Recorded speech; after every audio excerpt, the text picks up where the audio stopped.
హరి ఓం. ఆధ్యాత్మిక మిత్రులారా, మనం సత్యార్థ రామాయణంలో ఇంతవరకు దశరథ, కౌసల్య, సుమిత్రల గురించి మాట్లాడుకున్నాం. కైకేయి మాత గురించి ఈరోజు ప్రస్తావించుకుందాం.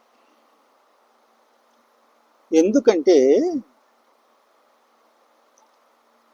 కైకేయి మాత గురించి చాలా రకరకాలైన వదంతులు ఉన్నాయి.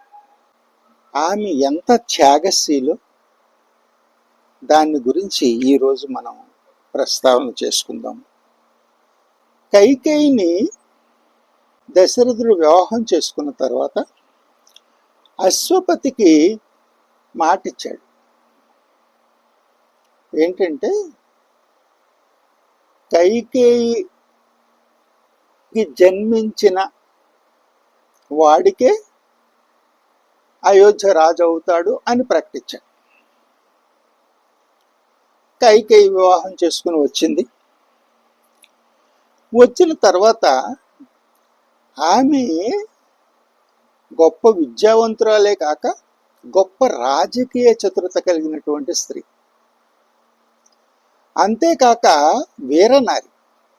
ఆమె ఇక్కడికి రాగానే ఆ దేశం యొక్క పరిస్థితుల్ని అవగాహన చేసుకోవడం ప్రారంభించింది.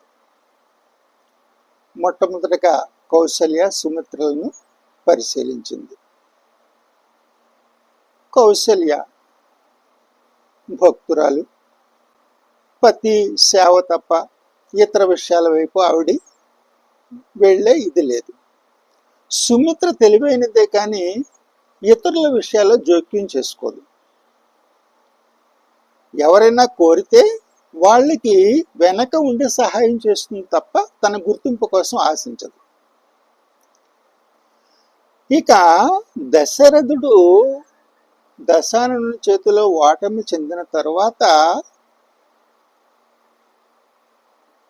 సుమంతుడు కూడా రాజు చెప్పిన దానికే పరిమితం అవుతున్నారు తప్ప ఇతర విషయాల వైపు వెళ్ళటం లేదు.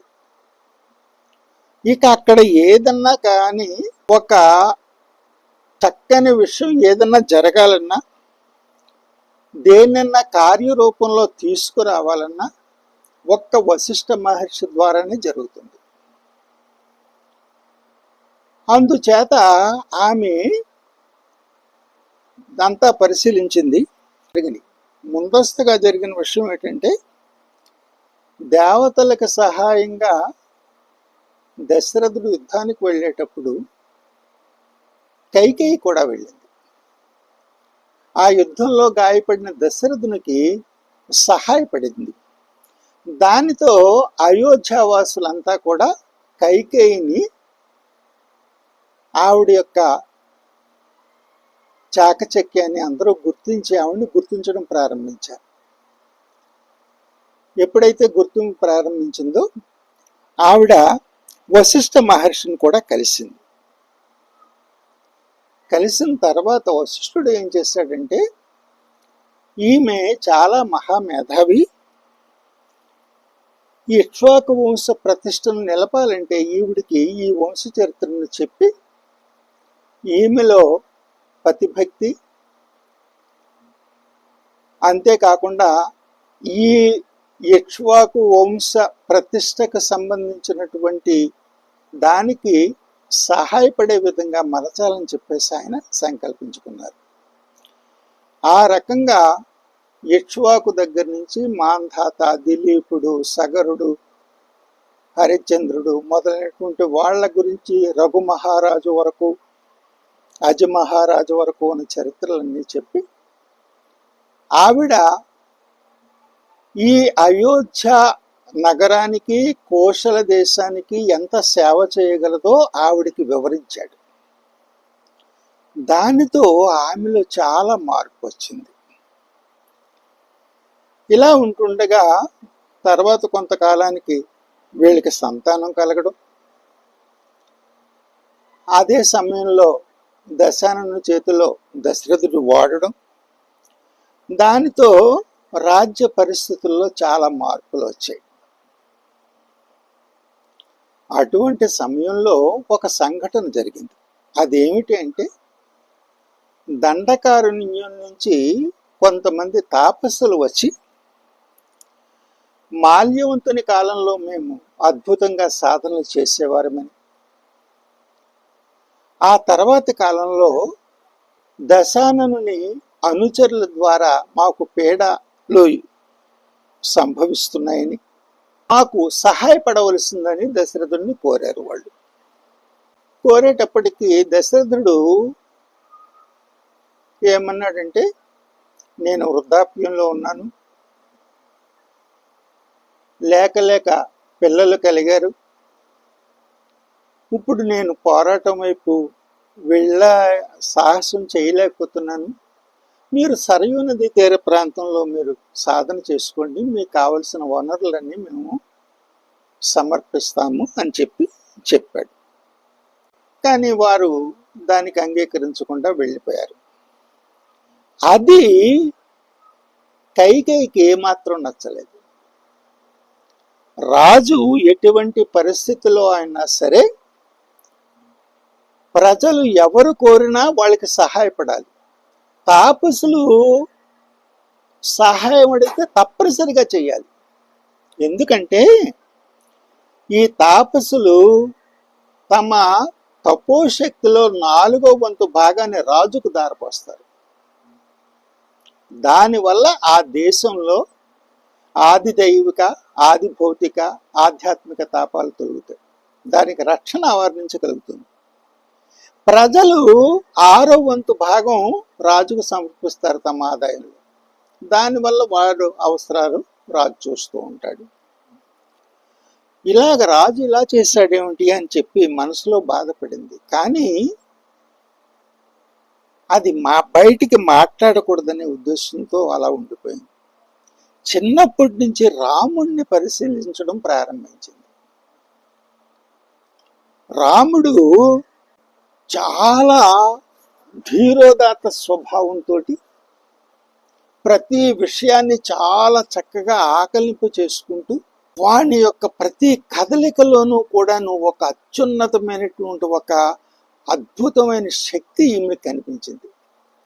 అక్కడి నుంచి ఏం చేస్తుందంటే, వాడు వశిష్ఠుని గురుకులానికి వెళ్ళక పూర్వమే అతనికి రాజకుమారునికి కావలసినటువంటి విద్యలన్నిటినీ నేర్పడం ప్రారంభించింది.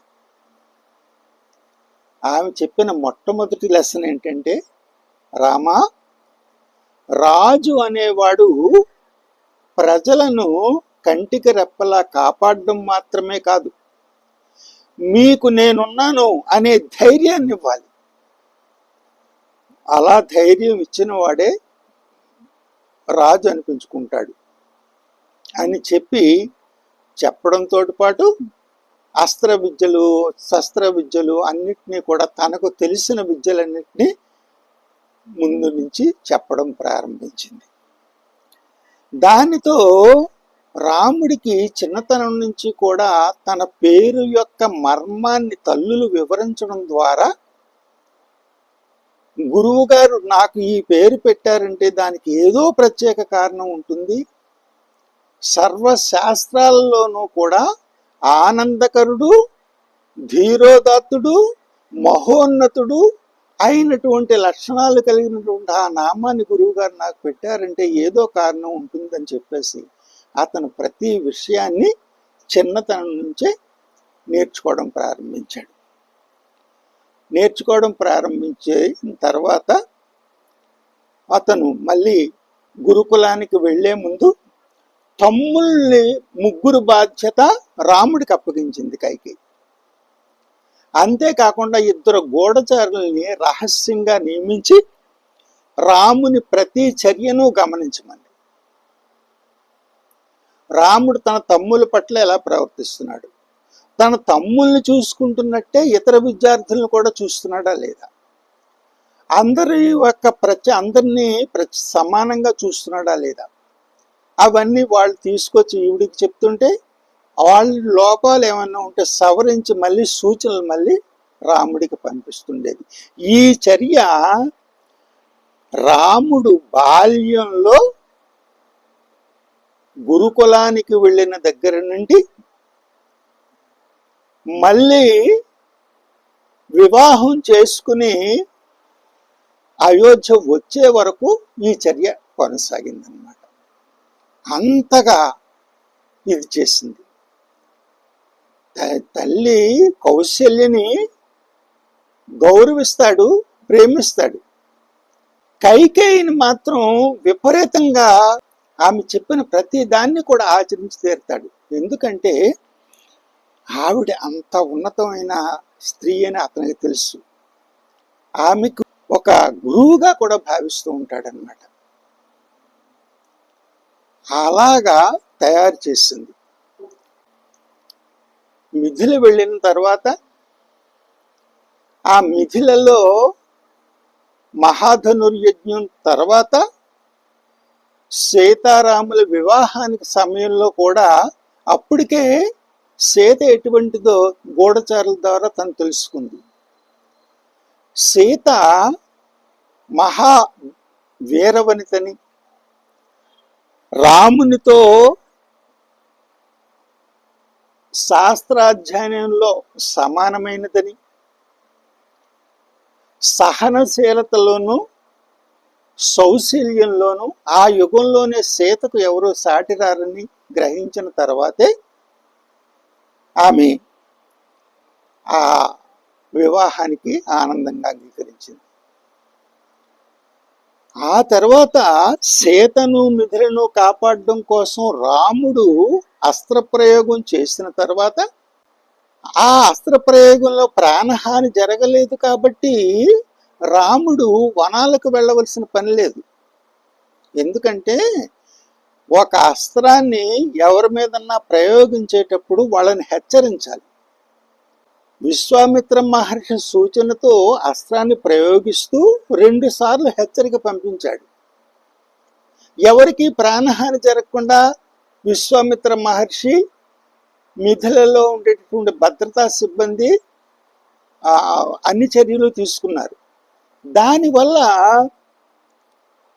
14 సంవత్సరాలు దేశ బహిష్కరణ చేయవలసిన అవసరం రాముడికి లేదు. కానీ విష్ణువు అర్హత పొందిన నేనే ఈ అవకాశాన్ని వినియోగించుకుంటే అనేక మందికి ఇది మార్గదర్శకం అవుతుందేమో అన్న ఇదితో శ్రీరాముడు స్వచ్ఛందంగా 14 సంవత్సరాలు వనాలకు వెళ్ళడం కోసం నిర్ణయించుకున్నాడు. ఆయన నిర్ణయించుకున్న తర్వాత ఆ 14 సంవత్సరాలు వనాలకు వెళ్ళడానికి తండ్రి అనుమతి కావాలి. తండ్రి అనుమతి లేకుండా వనాలకు వెళ్ళడానికి కుదరదు.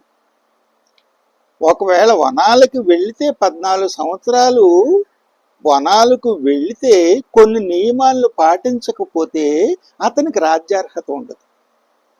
ఋషులందరూ రామరాజ్యం కావాలని కోరుకుంటున్న ఆ కోరిక నెరవేరదు. వాళ్ళందరి సంకల్పము వృధా కావాల్సిందేనా? అందుకోసం రాముడు ఏమన్నాడంటే, అమ్మ నేను ఇలాగా 14 సంవత్సరాలు వనాలకు వెళ్ళే వరం నాకు ప్రసాదించమ్మా అన్నాడు. దానికి కైకేయి మాత చాలా సంతోషించింది. ఎందుకంటే రాముడు ఇక్ష్వాకు వంశంలో జన్మించాడు.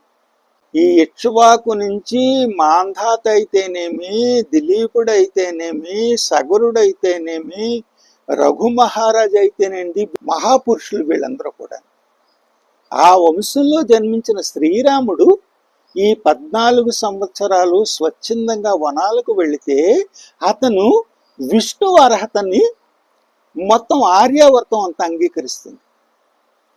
ఈ అవకాశం వచ్చిన తర్వాత రాముడు ఒక్క అయోధ్యకు మాత్రమే కాదు, ప్రపంచ ప్రజల హృదయ సామ్రాట్గా మారిపోతాడు. ఆ అవకాశం కోసం తను ఎదురు చూస్తున్నాడంటే అతని సౌశల్యానికి పొంగిపోయింది.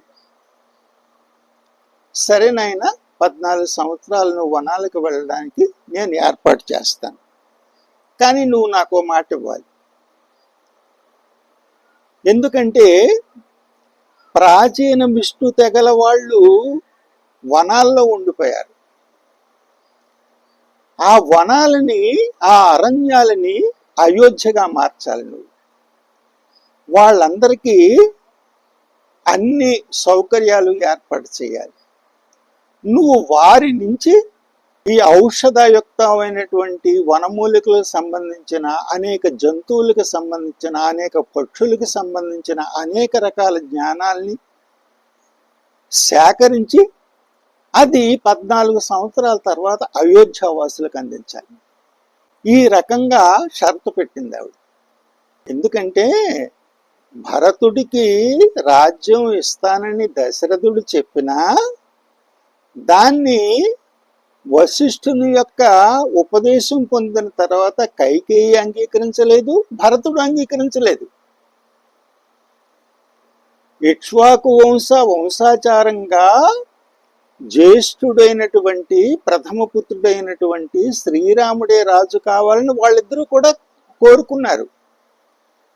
అయితే మరొకటి ఏంటంటే భరతుడు ఎక్కువగా తాతగారి దగ్గర, అశ్వపతి దగ్గర ఉన్న కారణంగా అతని ప్రేరణతో ఏమైనా తప్పుగా ప్రవర్తిస్తాడా అనే ఆలోచన కూడా ఉంది. ఇటు వంశాచారాన్ని, అటు గృహస్థ ధర్మాన్ని, ఇటు రామునికి ఇచ్చిన మాట నిలబెట్టుకోవడం కోసం ఆవిడ ఎంత త్యాగం చేశారంటే ప్రపంచమంతా కూడా ఆమెని తప్పుగా అర్థం చేసుకున్నారు. ఆఖరికి తన పుత్రుడైనటువంటి భరతుడు, సర్వ లక్షణాయుతుడైనటువంటి లక్ష్మణ స్వామి కూడా ఆమెను తప్పుగా అర్థం చేసుకున్నారు. తర్వాత వాళ్ళకి ఎప్పుడు తెలిసిందంటే రాముడు వనాల నుంచి తిరిగి వచ్చాక తెలిసింది. రాముడు వనాల నుంచి తిరిగి వచ్చిన తర్వాత మొదటగా జన్మభూమికి సాష్టాంగ నమస్కారం చేసి, జననీ జన్మభూమి చా స్వర్గాదపి గరియేసి అంటూ నమస్కారం చేసి, ఆ తర్వాత తనకి విద్యాబుద్ధులు నేర్పినట్టు వశిష్ఠ మహర్షికి నమస్కారం చేసి, ఆ తర్వాత ముగ్గురు తల్లుల్ని చూసుకుని మొట్టమొదటిగా కైకేయి మాత పాదాలకి నమస్కారం చేశాడు. ఆ వెంటనే ఆమె శ్రీరాముని యొక్క శిరస్సును ముద్దు పెట్టుకుని వచ్చావా రామా అని ఆలింగన చేసుకుంటుంది. అప్పుడు మళ్ళీ తను బాల్యం నుంచి కూడా తనకి ఏ వస్తువు కావలసి వచ్చినా సుమిత్ర ఏర్పాటు చేసేది. కానీ తనకి ఏదైనా వస్తువు కావాల్సి వస్తే తను అడిగేది మాత్రం కైకేయిని అడిగేవాడు. అప్పుడు ఏమన్నాడంటే, అమ్మా నా కోసం రాజ్భోగ్ తయారు చేసావా అని అడుగుతాడు. తయారు చేస్తే నాన్న నీకోసం ప్రత్యేకంగా దాచి ఉంచాను అంటుంది ఆ తల్లి. ఇదంతా చూస్తున్నటువంటి కౌసల్య, సుమిత్ర, భరత, లక్ష్మణ, శత్రుఘ్నులు అందరితో పాటు వీళ్ళు కూడా విస్తుపోతారు. నిజంగా రాముడికి తల్లి కౌసల్య మాత్రమే కాదు, కైకేయి సుమిత్రలు కూడా అంత తల్లిగా భావించారు. దానికి కారణం వీళ్ళ యొక్క సౌశల్యం అని చెప్పి లక్ష్మణ స్వామి వచ్చి కైకేయి పాదాల మీద పడి, అమ్మా నిన్ను తప్పుగా అర్థం చేసుకున్నాం మేము. అయోధ్యకి రాజు కావలసినటువంటి రాముణ్ణి ప్రపంచ ప్రజల అందరూ కూడా వాళ్ళ హృదయంలో సింహాసనం వేసి కూర్చోబెట్టుకుని పూజించేలా చేసావు తల్లి. భరతన్నే ఎంత దివ్యమైనటువంటి ధర్మమూర్తో ప్రపంచానికి చెప్పావమ్మా, మా వంశకీర్తిని నిలపడానికే వచ్చావమ్మా అని వాళ్ళందరూ కీర్తిస్తారు. అది కైకేయి యొక్క త్యాగశీలత. ఎందుకంటే మనకి ఈ మన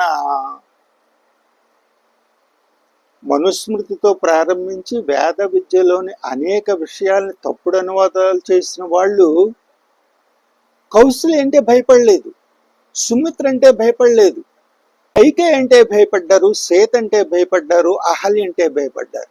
అందుకే వీళ్ళ చేత మొత్తం ప్రపంచానికి ఆదర్శమైనటువంటి ఆ స్త్రీమూర్తుల మీద వాళ్ళు తప్పుడు ప్రచారాలు ప్రారంభించారు. ఎంత అద్భుతమైనటువంటిదో చూడండి. అలాగా తను కోరుకుంటే భరతుడు రాజు అవుతాడు. ఆ కోరిక వాళ్ళిద్దరికీ లేదు, భరతుడికి లేదు, కైకేయి మాతకి లేదు.